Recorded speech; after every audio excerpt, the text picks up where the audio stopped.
Android is a great foundation for retro handhelds. That whole industry has blossomed into a beautiful flower now with all different powerful emulators and user-friendly front ends and even Steam games now. I've been talking a lot about Steam games on Android, and I'm not gonna stop because it's such a huge deal. These little devices are starting to become serious competitors in the handheld space.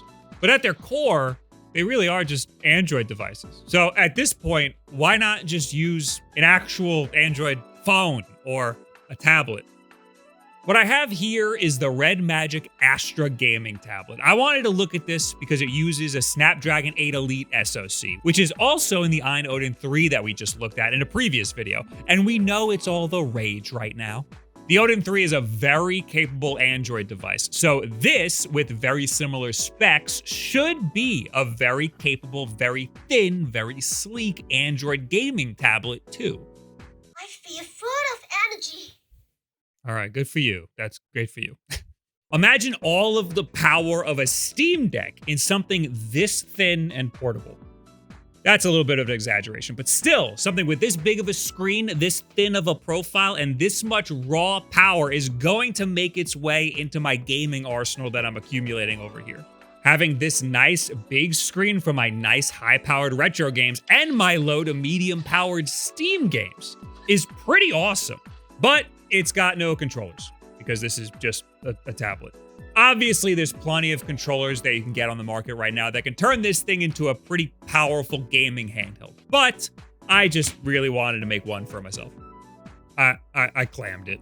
Now, this is something that will definitely make it into my gaming rotation. A very small but very mighty fight pad that can play my 2D indie Steam games with cloud saves, and I don't have to compromise on the type of controller that I prefer using. This little guy has become pretty awesome now. And we can still preserve the functionality of the tablet. Really, this can be very versatile. I've been an Apple guy for years, so I've never actually owned an Android tablet. And with all of the advancements that the community has been pushing over the past year, it turns out these things are highly capable and actually viable as a gaming device in 2026 in a whole lot of ways.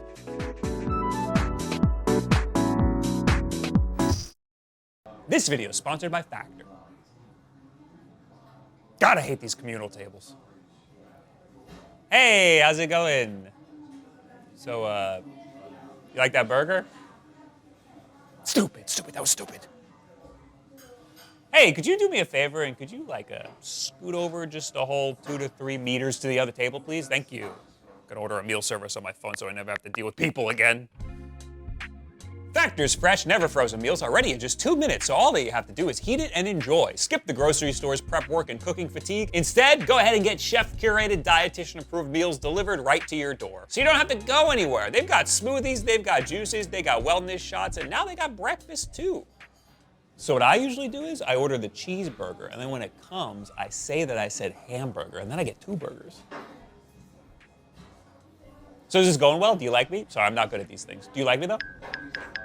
You can pop it in the microwave if you're in a hurry. I don't like to go anywhere, ever. So having Factor ready to go has been great for me. Head to factor75.com and use code YAHUNGRY, FB50, to get 50% off plus free breakfast for a year. That's code YAHUNGRY, FB50 at factor75.com to get 50% off plus free breakfast for a year. Look at all the cool stuff they have. I didn't know they had oysters. Oh no, sorry, that's my colonoscopy results. Don't look at that. They definitely don't have oysters. So is this going well? Do you guys like me? Hey man, back off! The REDMAGIC Astra right here was sent to me by REDMAGIC for review. This is not a sponsored video, so I can say whatever the hell I want. And this video has sort of divulged into just a general gaming on Android video anyway. This Astra tablet has been available for a while now. So long that just 2 days ago, they decided to discontinue it. I'll remind you, they sent this to me. I did not ask for this. Why would they send it to me if they were going to discontinue it? I just got this thing. That's annoying. I spent a lot of time on this over the past week. Anyway, this thing retails for $550, but I'm sure you can find it for cheaper than that on the used market very soon. $550 is a pretty decent price for just a tablet, but it's a pretty hefty price tag when we start thinking about this like an Android gaming handheld. The Odin 3 received the highest benchmark scores I've ever seen on any Android device. The Astra tablet blew past it a little bit. This Astra tablet only has 12 gigabytes of RAM. The Odin 3 that I was using has 16. I feel like this being a bigger tablet from a more seasoned phone manufacturer definitely helps. Mine is considered on the top end of the emulation handheld category, but compared to this, it feels a lot more budget. This feels way more premium because it's a lot more mainstream. The software is way more stable and feels a lot more optimized. You do have some cringy gaming overlays, but these types of settings are welcome when we're trying to squeeze as much power as possible out of your games. It does kind of just feel like a really tiny iPad. It is actually slightly taller than an iPad mini when being held vertically, and it has a slightly larger screen at 9 inches diagonally. I've actually never held an iPad mini, so I was a bit impressed with how this looked and felt. I mean, again, just look at how thin this thing is. It also has a beautiful OLED screen and a substantially high resolution of 2400 by 1504 and a really fast 165 Hz refresh rate. This has all of the specs on paper for a really cool gaming experience. That refresh rate is a bit insane. Scrolling around here, just navigating through it feels crazy, but playing games on here is a little less crazy sometimes. Pretty much only games in Game Hub Lite are going to take full advantage of that full refresh rate. Native Android games almost never go up that high in frame rate. Some do, but most don't. That resolution is also way more than I would want on a gaming handheld. It's great for just browsing around this thing as an Android tablet. I did a little bit of split screen multitasking, watching a YouTube video on one half while downloading games on the other. It's awesome as just a little multimedia tablet, but if you're emulating games, a lot of them are going to be rendered at under 720p. So they might actually look worse on this big high-resolution display. Android games might look sick, but I'm here more for the emulation side of things. And I guess I've never emulated games on a mobile processor with this large of a screen before. One big problem with this tablet in particular, no headphone jack. There's only a USB-C port on this thing. There's no headphone jack at all. Maybe this thing needs like a USB hub that has a headphone jack in it or something. This is kind of going to be a really big problem for me because I don't use Bluetooth headphones. I use wired headphones.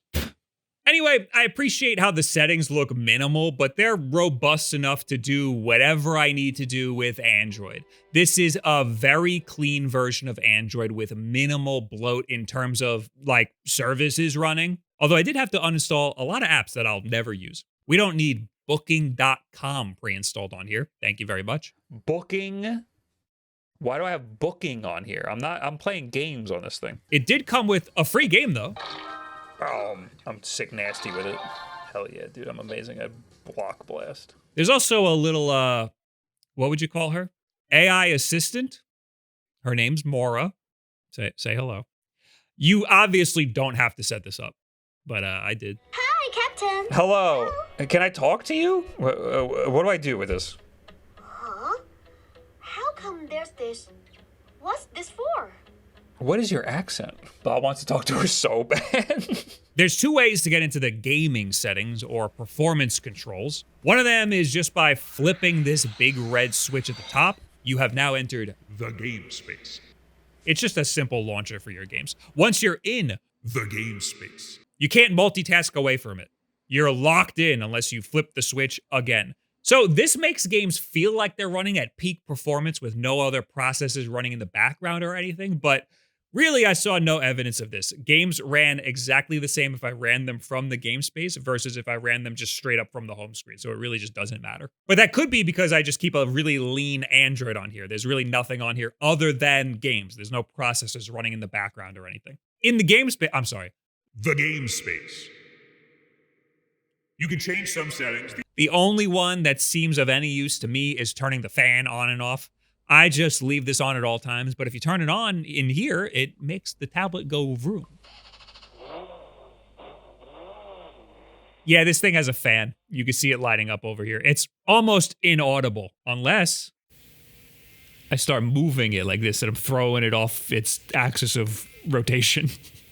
I have no idea where the fan is pulling air from, but it does seem to keep relatively cool even under high stress. It gets pretty hot at the top, but nothing game breaking, and you don't really ever touch up there anyway. And don't forget about the gamer RGBs, in case you forgot this was for gamers. The other way you can access the game settings is just by swiping from the top left portion of the screen twice while in an app. I check this every time I open an app just to make sure we're using the Rise power mode. The power mode loves to change on me for some reason, but you know we have to get the most performance out of this. Obviously, we're not going to be using this thing with our fingers. We're going to be using this with various controllers, and you'll see some various controllers throughout this video. But first, I want to talk about gaming performance and what games we're actually going to be playing on here, because I think that that's a little more interesting and what makes Android as a gaming device more viable these days. And then we'll talk about all the fancy new controllers that I like to use. But you'll see them throughout the video. Because this is such a powerful device, I went right for the throat. I jumped right to Nintendo Switch emulation via the Eden emulator. Mario Odyssey performs exactly the same as it did on the Odin 3 that I tested. I'm using the same turnip drivers, albeit a slightly updated version. Mario Odyssey runs great, some stuttering, compiling shaders, but that's to be expected. I also got the exact same graphical glitches that I got on the Odin 3 with the smoke in the Cascade Kingdom showing some weird geometry. I also wasn't getting that weird checkerboarding that I got on the Odin 3 at default resolution. So that's an improvement. The biggest difference with the REDMAGIC Astra is that the screen is such a high resolution, the render resolution actually looks worse. It's 720p, but it feels like really sharp and jagged. This screen is even a little bigger than an OLED Switch, so it's reasonable to see more flaws when emulating Switch games. You can, of course, raise the resolution to 1080p, but then the game will run worse, so don't do that unless you're emulating something that isn't Mario Odyssey. But switching it to docked mode, honestly, everything kind of worked just fine. This runs totally fine and looks like a little bit better. I tried Monster Hunter Rise, which only works on the most powerful of handhelds, and that didn't boot at all. It almost booted on the Odin 3, but that didn't quite make it there either. So this is very powerful for emulation. You can emulate anything from Game Boy all the way up to GameCube and some Nintendo Switch, but there is still a ceiling for Nintendo Switch games on Android. This is still among some of the best Switch emulation we can see, but you are still going to hit that ceiling. You can play most Switch games just fine, but the stuff at the very top end is going to require a little bit of finagling, or maybe just not work at all. I guess your Chinese zodiac sign. Oh yeah, what is it? It's a night owl.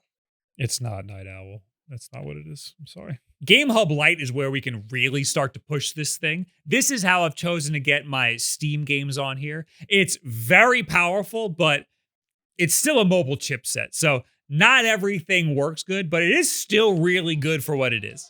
So you're gonna want to keep it minimal. That being said, Tetris Effect is not all that minimal. There's a lot of particle effects going on. It runs smooth as butter via Game Hub Lite using the turnip drivers. I would put a frame cap on pretty much any game that I play on here, but removing the frame cap shows us just what this thing's capable of. We can see a pretty heavy fluctuation between 70 and 90 frames per second. Putting a frame cap of 60 on there makes it way more stable when the particle effects hit.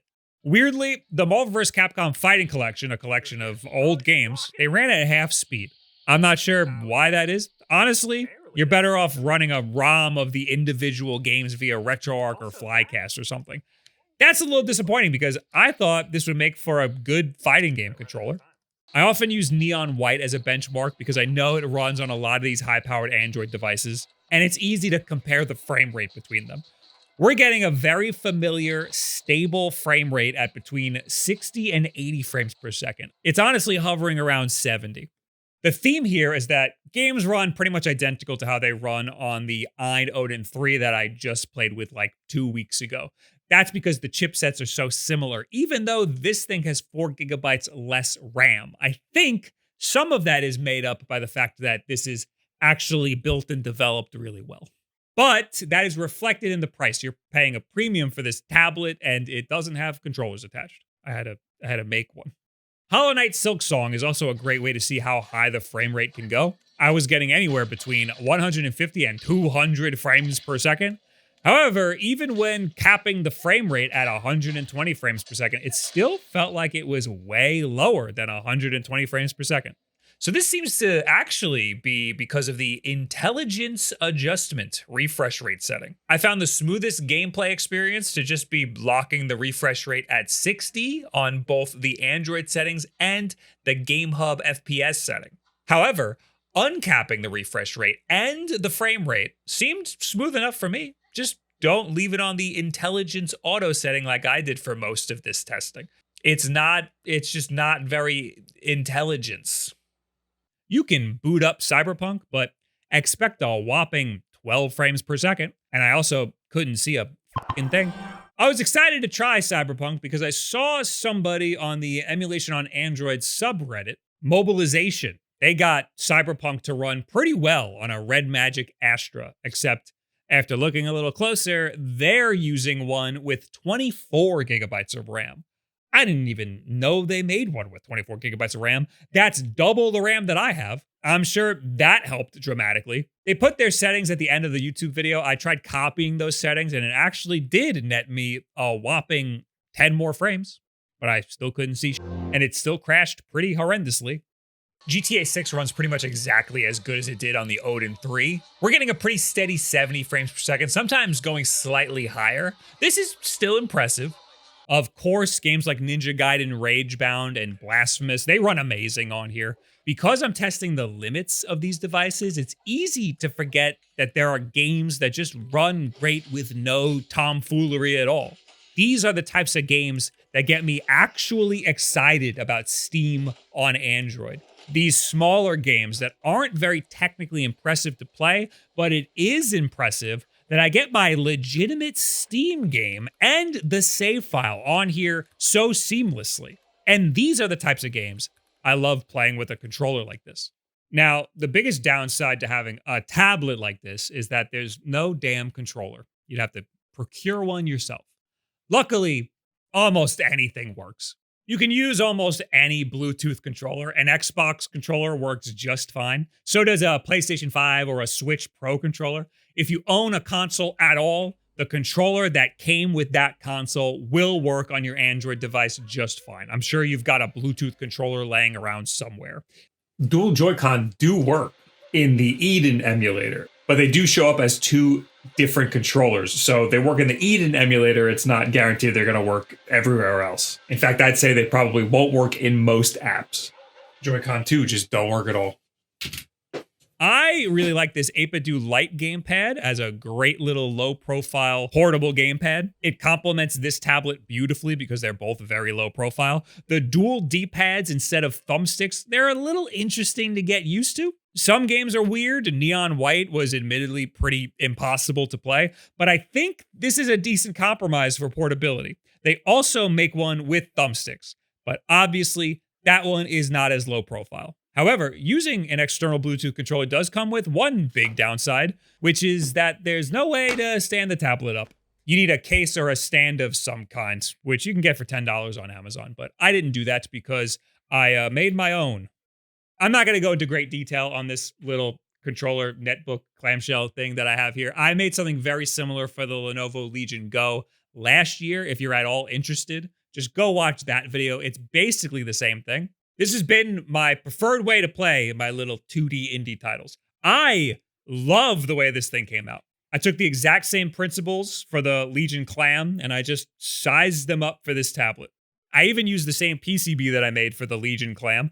I'm honestly surprised that that PCB fit. The only real difference between the two projects is that instead of screwing this into the back of the tablet, I figured out how to get it to slide in and out a lot more freely. This whole thing is 3D printed, obviously. It uses PLA filament, that's the white here, but this black is a TPU kind of rubber-ish filament. It's a little squishy, and that allows for the tablet to slide in and out without getting scratched by the hard plastic. It's not perfect, but it's good enough for me to want to use it. And best of all, this one actually closes. I didn't even have to put a latch on it or anything. It uses framework laptop hinges, of which they gave me a billion of after that first video. And they work maybe the best on here out of any of these clamshells that I've made. And I think it's because I finally figured out how to put them in right. Also, the tablet is so light. The Legion clam and also the Switch 2 clamshell that I built, they were just way too top heavy. This Astra tablet is extremely light, so it does feel a lot more like a laptop or a netbook, I guess. I'll release the 3D files for this over on my GitHub if anybody's interested. But I've sort of learned that whenever I publicize my files, nobody actually uses it. Nobody actually does the project. So I put all this work into publicizing the files for no reason. So the files might be a little jank. And if you do end up doing it, let me know, show me. I'd love to see it. I've learned that these are kind of just for me, and I'm fine with that. I do make them so that I get more enjoyment out of my devices. Anyway, since there's obviously no thumbsticks, this is really only good for games where the D-pad is the primary input. So like Hollow Knight, Silk Song, Ninja Gaiden, even Tetris Effect. All these games run great like this. And coincidentally, these are the types of games that run perfect via GameHub Lite, sometimes at super high frame rates too. So honestly, now that Steam games run on Android with cloud saves, I prefer this over my Legion clam because this is way smaller and way lighter. It's a lot more practical. And I don't have to worry about the fans screaming at me while I'm playing, or the 2-hour battery life. This device lasts substantially longer than the Legion Go. And I can just pop this in and out and use it like a real tablet whenever I want. Like right now, I'm reading the script off of it right now. I can't actually do that with my Legion Clam because I screwed the controller into the back. If you want like an actual controller layout that makes this into more of like a gaming handheld, there's things like the Razer Kishi Ultra. It's like a grip controller. This is made for small tablets. It is a little bit overkill in my opinion, unless you really love your ergonomics. This controller makes this feel a lot more like an actual game console, like a big PlayStation Portal. Hell, throw some PlayStation Remote Play on here, and it actually is an overkill PlayStation Portal. The Kishi and grips like it have one major downside, aside from the fact that you have to lug a whole grip with this thing. It attaches to the sides, and if you have it horizontally, that might be a problem. The USB port is high up, so the device is being held from the top. That's honestly fine. It feels like a Steam Deck, where you're holding it high up and the buttons are at the top of the device. The major problem, though, is that the power button is on the left side, and it's very easy to have the controller grip accidentally press that power button. And obviously, that means the whole device either gets put to sleep or worse, just turns off entirely. That's obviously not very good. You have to be careful not to like hold it too tight if you've got it in a grip like that. Or just get one that works via Bluetooth so you don't have to attach it to the USB-C port. You can put it a little lower or wherever you want. GameSir makes one that's Bluetooth that you could probably clip a little below it. Scuff makes one that I think is a little too small. You would have to play it vertically, which could be cool for some games. This is the first time I've actually decided to check out regular old Android games. Sonic Rumble sucks. It runs at 30 frames per second and there's no controller support. Everything's touchscreen. It's like a horrible, low-effort Fall Guys. BlazBlue Entropy Effect is a beautiful game. It's like a side-scrolling beat-em-up with platforming and really cool, colorful effects. The resolution looks really good on here. The frame rate says 60, but it looks good. I don't think changing the setting to ultimate really did anything. I also couldn't seem to reconfigure the controls. Some buttons just wouldn't map for some reason. You can just straight up play a game like Prince of Persia: The Lost Crown, an incredible game, the whole game. There's a free trial or you pay a $10 microtransaction. You can even sync your cloud save from another console, which I didn't do because you need to pay the $10 and I don't want to do that. Also, I forgot this game requires a left stick, so my fancy controller wouldn't work well with it. Maybe if it did, maybe then I'd pay the $10. But it runs really good. It's getting 60 frames per second the whole time. I'm noticing not a lot of Android games are getting over 60 frames per second. Dead Cells runs good on everything. I booted that up just to uncap the frame rate. It looks really high frame rate and smooth, and it's reading 60 frames per second, and that's because the frame counter is broken. The REDMAGIC frame counter just doesn't go above 60 frames per second, even though this thing can do 165 hertz. So that explains a lot.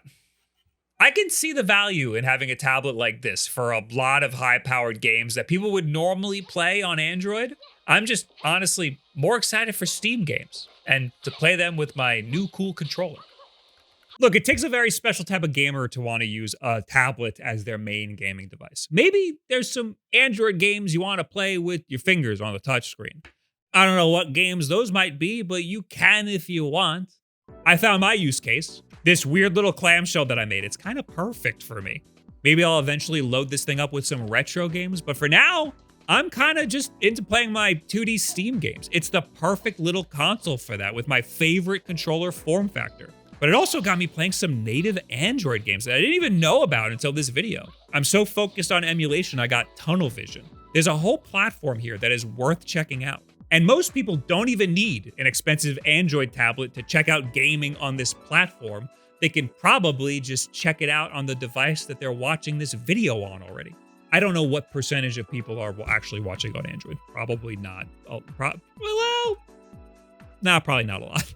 If you've got an Android device at all, start downloading some games from your Steam library and get yourself a controller or something. Hell, check out the Play Store. There's some native stuff that's not so bad. When I get angry, even I scare myself. What?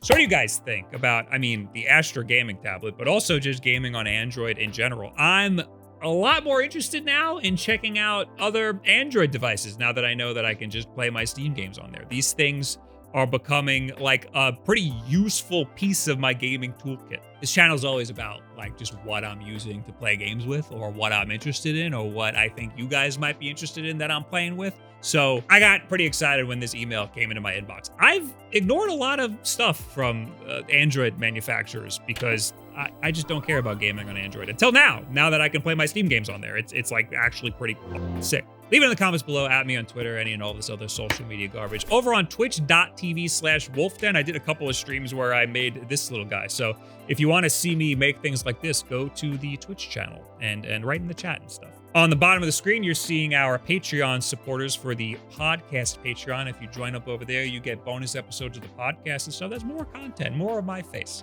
Of course, the most important thing you can do to help support this channel is subscribe. That's free. Make sure you're subscribed. If you're seeing this video and want to see more, make sure that it says it's subscribed. And share this video with a friend who maybe has Android devices and is interested in getting the most use out of them. Thank you very much. Have yourself a very good week.